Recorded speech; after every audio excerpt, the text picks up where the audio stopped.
आपने कहा था टेनला प्लेटफॉर्म लिमिटेड को डिस्कस करने के लिए, जो कि टेलीकॉम इंफ्रास्ट्रक्चर बनाने वाली कंपनी है। मार्केट कैप अच्छा खासा है 5898 करोड़ का, लेकिन अपने हाई से, कितने बड़े हाई से ये देख सकते हैं, आधे से भी कम इसका प्राइस हो चुका है। स्टॉक का पीई अपने इंडस्ट्री पीई से बहुत ज्यादा नीचे है। डेट फ्री कंपनी है, जो कि बहुत अच्छी बात है। आरओसी आरओई देखेंगे, इतना गिरने के बाद भी अभी कितना ज्यादा अच्छा है। तो गाइस, इसमें एक इंटरेस्टिंग बात यह है कि अगर आप इसका मैक्सिमम टाइम का चार्ट, चलिए मैक्सिमम को इग्नोर करते हैं, 5 साल का चार्ट देखते हैं, तो इसमें आप देख सकते हैं कहां से ये आया है। 2000 के प्राइस को भी क्रॉस करके ये अभी नीचे आया है। टेक्निकल फंडामेंटल्स बात करेंगे, लेकिन एक बहुत इंटरेस्टिंग बात ये देखिए कि कोविड के टाइम पे अगर किसी ने इसे लिया होगा तो कोविड के टाइम पे आई थिंक ये 30 रुपए या 40 रुपए का स्टॉक था। तो अगर इतना गिरने के बाद भी कोई कोविड टाइम से अगर इसे होल्ड करके बैठा होगा तो अभी 400-500 रुपए का स्टॉक है। तो आराम से आपका पैसा कितना ज्यादा बन चुका है, देखिए अभी भी बहुत पैसा बना हुआ है आपका,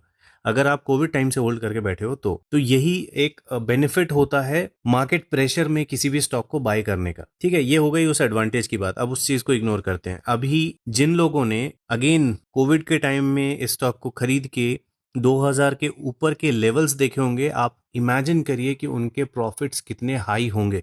उसमें से 90% लोग होंगे जो इस तरह की फॉल देख के डर गए होंगे और ऑलरेडी प्रॉफिट बुक करके निकल चुके हैं। लेकिन जो लोग होल्ड करके चल रहे हैं वो भी अभी प्रॉफिट में है, अभी हमने डिस्कस किया। ठीक है, तो ये हम लोग क्यों बात कर रहे हैं? ये बात कर रहे हैं कि किसी भी स्टॉक को होल्ड करना कितना मुश्किल होता है, ये बात नए इन्वेस्टर्स को खास तौर पे समझना होगा। अब आगे जाके अगर ये स्टॉक दोबारा चल जाता है, ठीक है, किसी भी प्राइस से, अगर मान लो यहाँ से चल जाता है, यहाँ से चल जाता है, कहीं से भी अगर ये वापस चल जाता है, तो नेक्स्ट टाइम जब ये ब्रेकआउट देगा ना, इसको ब्रेकआउट देगा, चांसेस होंगे इसको भी ब्रेकआउट इजीली दे देने का। ठीक है, तो इस तरह की चीजें होती हैं मार्केट में अच्छे स्टॉक्स के साथ, इसीलिए किसी भी स्टॉक को लंबे टाइम के लिए होल्ड करना जरूरी होता है। अब देखिए, इसके चार्ट में हमको कुछ चीजें दिखाई देती हैं, जैसे जब ये स्टॉक पहले वाले प्राइस पे था, कहीं यहाँ पे था वगैरह वगैरह, तो उस टाइम में लोग इस तरह से कुछ अपने ट्रायंगल पैटर्न्स वगैरह बना रहे होंगे। फिर यहाँ पे इसने नीचे की तरफ इसको ब्रेक डाउन दिया और उसकी वजह से ये नीचे जा रहा है। ठीक है, अब यहाँ पे क्या हो रहा है, लोअर हाइज तो बन ही रहे हैं, लोअर लोज भी हो रहे हैं, क्योंकि ये जो लोवेस्ट पॉसिबल सपोर्ट था उसको भी टेनला के प्राइस ने ब्रेक कर दिया नीचे की तरफ। तो अभी इसके और नीचे जाने के चांसेस हैं। कहां तक जा सकता है? देखिए, मेरे लिए अभी फिलहाल ये जैसे 438 पे चल रहा है,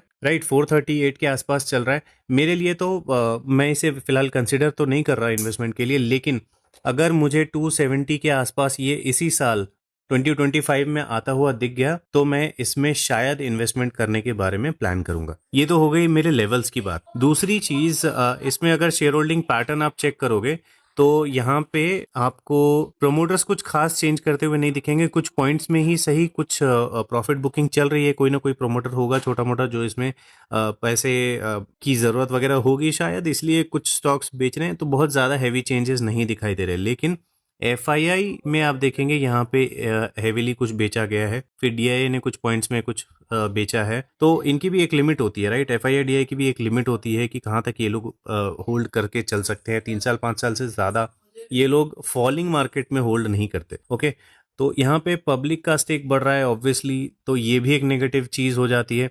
तो बहुत सारी चीज़ें अभी फिलहाल इसमें नेगेटिव दिखाई दे रही हैं।